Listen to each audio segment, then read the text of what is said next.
Alors, bonsoir à tous. Bienvenue à cette séance extraordinaire du Conseil municipal de l'Anse-Saint-Jean, ce 15 juin 2020. Alors, étant donné le décret ministériel 2020-029 qui nous autorise comme municipalité à procéder à des séances sans public, c'est-à-dire à huis clos, alors il y a une résolution qui est adoptée, donc je demanderai une proposition pour l'ouverture de la séance et un secondeur. M. Yvan Côté, appuyé par M. Victor Boudreau. Merci. Alors, pour la lecture et l'adoption de l'ordre du jour, M. le directeur général, est-ce que vous pouvez nous en faire la lecture? Oui. Alors, au point 1, ouverture de la séance. Point 2, lecture et adoption de l'ordre du jour. Au 3, les sujets à l'ordre du jour. 3.1, gestion des ressources humaines et relations de travail, services en ressources humaines et relations de travail de la Fédération québécoise des municipalités. 3.2, politique de prévention du harcèlement, de l'incivilité et de la violence au travail. 3.3, contrat de service avec Service de sauveteur QN Inc. 3.4, suspension provisoire d'un employé municipal pour fin de vérification. 3.5, mise en place d'un programme d'aide aux employés. 3.6, modification au projet concernant la mise en commun d'équipements en milieu municipal. 3.7, achat d'un système audio pour la salle du conseil. 3.8, demande de raccordement au réseau d'aqueduc et d'égouts pour le lot 6 145 098. 3.9, facturation excédentaire de SNC-Lavalin dans le cadre du projet d'assainissement des eaux usées secteur village. 3.10, demande de prolongation de délai à l'égard du protocole Primo dans le cadre du projet d'assainissement des eaux usées secteur village. 4, période de questions. 5, fermeture de la séance. Alors, quelqu'un propose l'ordre du jour. M. Éric Côté, appuyé par M. Richard Perron. M. Éric Thibault. Excusez-moi. M. Thibault, je m'excuse. Donc, 3.1, gestion des ressources humaines et relations de travail, services en ressources humaines et relations de travail et relations du travail de la Fédération québécoise des municipalités. Monsieur le directeur général. Oui, alors, on a certains besoins là, pour avoir de l'accompagnement là, dans des dossiers en ressources humaines là, avec, pour certaines situations à l'interne. Et on a approché la Fédération québécoise des municipalités là, qui offre un service là, en relations de travail et ils ont toute une panoplie là, au niveau des ressources humaines et ils pourraient nous aider là, relativement à certains dossiers. Donc, ils nous ont proposé une résolution. Là, on parle de tarifs horaires entre 110 et 175 dans le but là, de nous permettre de pouvoir utiliser leurs services pour régler là, certains dossiers là, par rapport à tout ça. Alors, quelqu'un propose M. Nicette Gagné, appuyé par M. Richard Perron. Merci. 3.2, politique de prévention du harcèlement, de l'incivilité et de la violence au travail. Alors là, vous avez reçu ce projet de politique. Monsieur le directeur général, vous nous en faites un bref résumé? Oui, ben c'est simplement là, que la municipalité n'avait pas encore de politique là, à l'interne. Donc, c'est une politique qui vient encadrer là, toutes les situations où est-ce que ce soit un cadre, que ce soit un élu, que ce soit un citoyen, que ce soit un fournisseur, un employé qui subit ou fait subir à une autre personne là, soit que ce soit du harcèlement, ça peut être psychologique ou sexuel, ou encore de l'incivilité, donc des propos qui sont déplacés. Donc, ça vient encadrer l'ensemble de ces relations-là. Ça vient aussi parler au niveau du traitement des plaintes.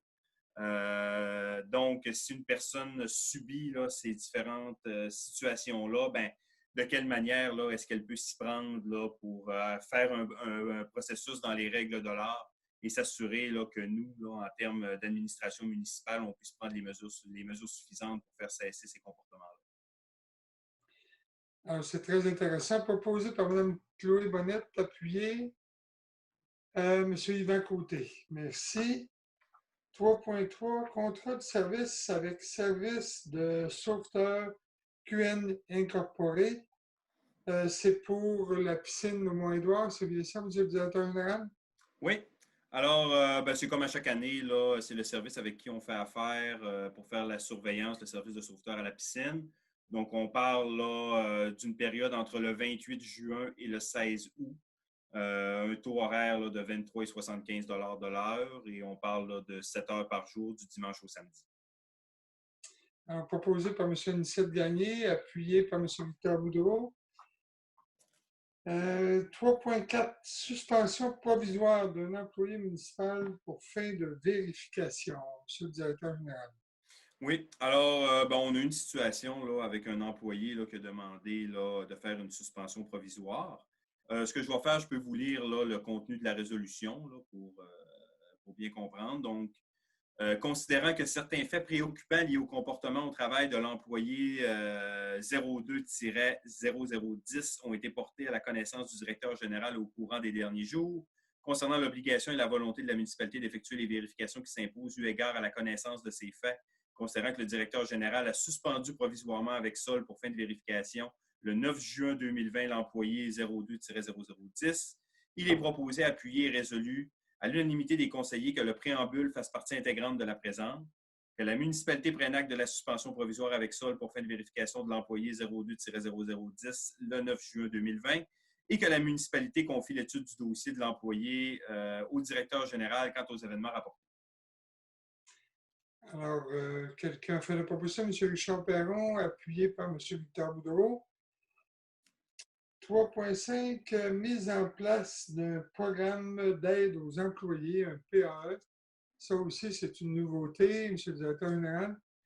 Oui, alors, c'est pour nous permettre de mettre en place là, un programme d'aide aux employés. Là, on voit ça souvent là, dans plusieurs entreprises. Donc, c'est des programmes là, qui permettent d'offrir certaines heures payées par la municipalité aux employés qui peuvent avoir toutes sortes de problématiques. Là, on peut parler de problèmes psychologiques, on peut parler de problèmes financiers, de problèmes juridiques.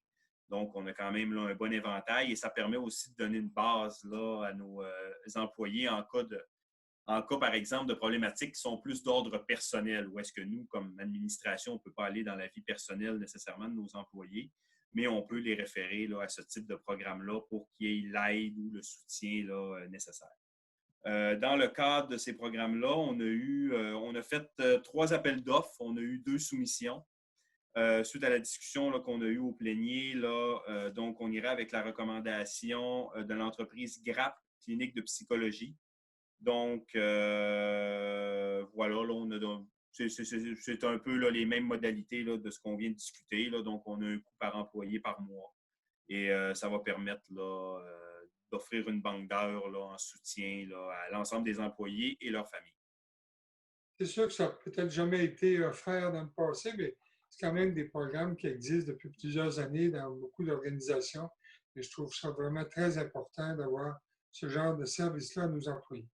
Alors, je vois Chloé qui propose, appuyé par Jeanne-Nicette Gagné. Merci.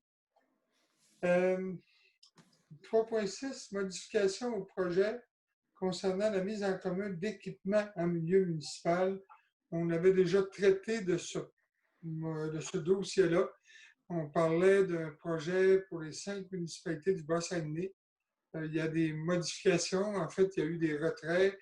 Et je laisserai le directeur général de nous faire part justement là, des pourparlers actuellement en cours ou du moins qui ont eu lieu avec les municipalités qui sont toujours intéressées à poursuivre dans ce dossier. Alors, M. le directeur général. Oui.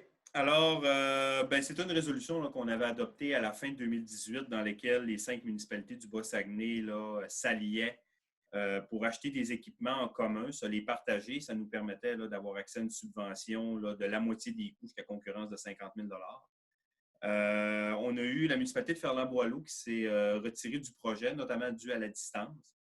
Et on a aussi la municipalité de Saint-Félix là, qui a émis le désir de se retirer.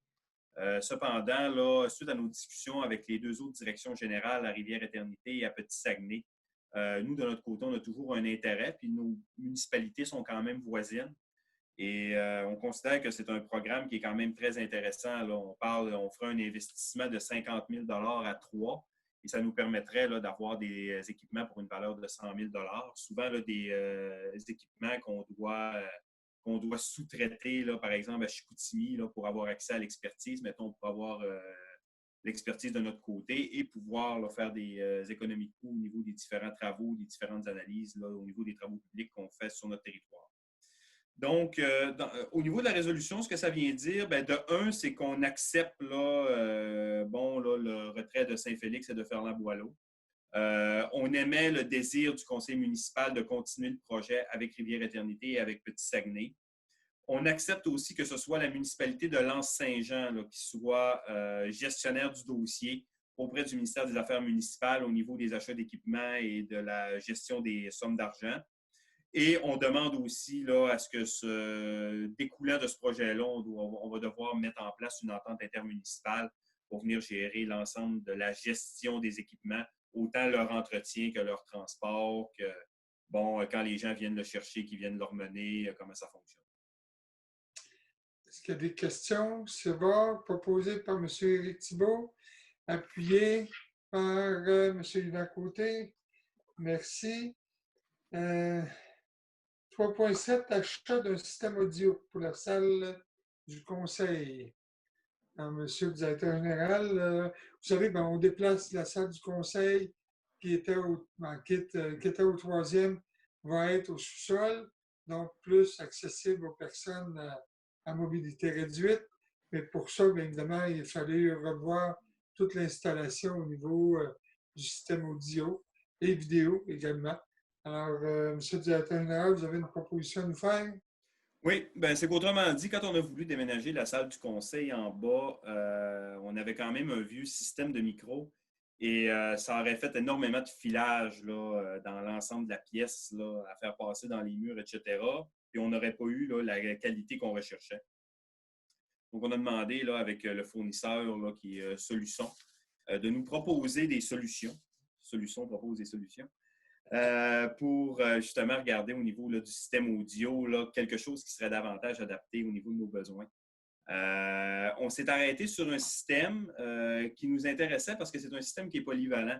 Donc, c'est un système qui permet, oui, là, d'avoir des micros qui sont amovibles. Ça nous permet aussi de prendre ce système-là, de pouvoir le déménager, par exemple, au Mont-Édouard ou dans la future salle multifonctionnelle de la petite école.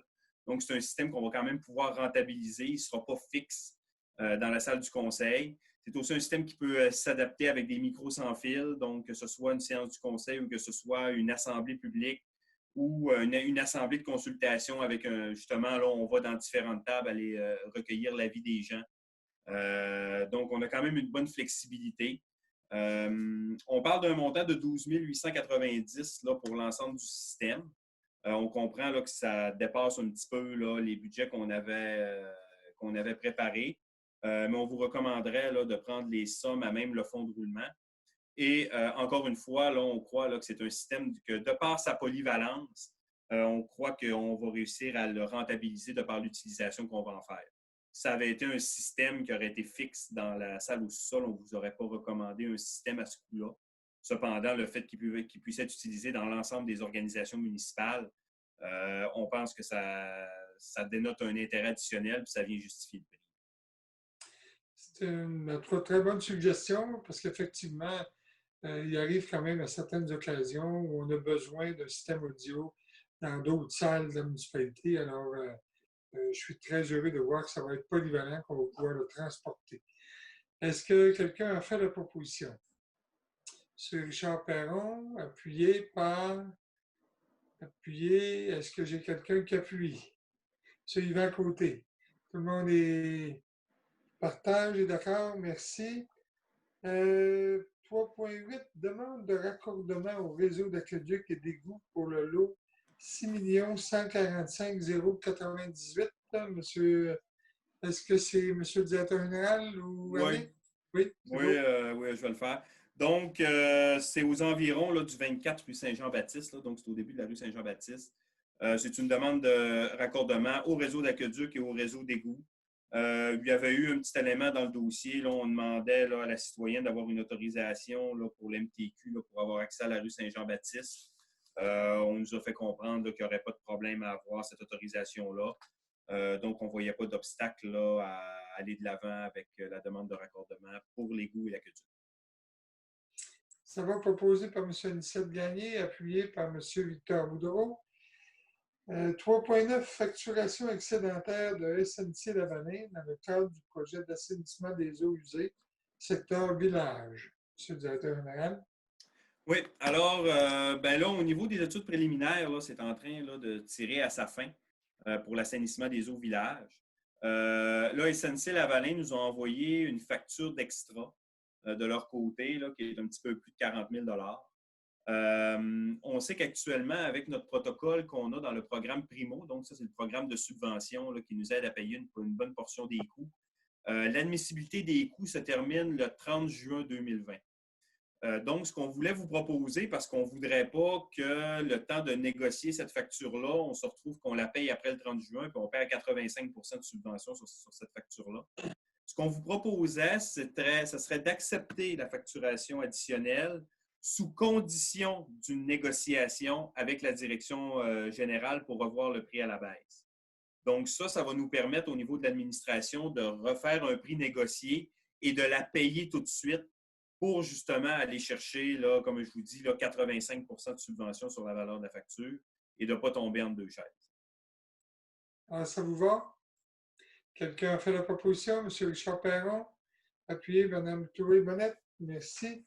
3.10, demande de prolongation de délai à l'égard du protocole Primo dans le cadre du projet d'assainissement des eaux. Usé du secteur village toujours. Oui, monsieur le directeur général. Alors, c'est encore dans le même thème là, que je viens de parler avec le point précédent. Donc, on nous demande là, une admissibilité des dépenses qui cesse le 30 juin 2020. Donc, on voudrait leur demander une extension au 31 décembre 2020. Parce que là, oui, on est en train de régler la facturation excédentaire de SNC-Lavalin, mais là, il reste plein de petites choses là, qui restent à fignoler, des détails. Et on trouverait ça dommage là, de recevoir des factures en juillet et en août dans ce projet-là et de ne pas pouvoir profiter de la subvention parce qu'on a dépassé notre délai. Donc, je vous dirais qu'on voit comme un peu le plan A, le plan B, ce qui fait que oui, on veut régler SNC-Lavalin, mais en même temps, bien, si on est capable de repousser notre délai pour s'assurer de maximiser la subvention qu'on va pouvoir aller chercher pour la municipalité, pourquoi ne pas le faire? Alors, ça va proposer par M. Nicette Gagné, appuyé par M. Éric Thibault.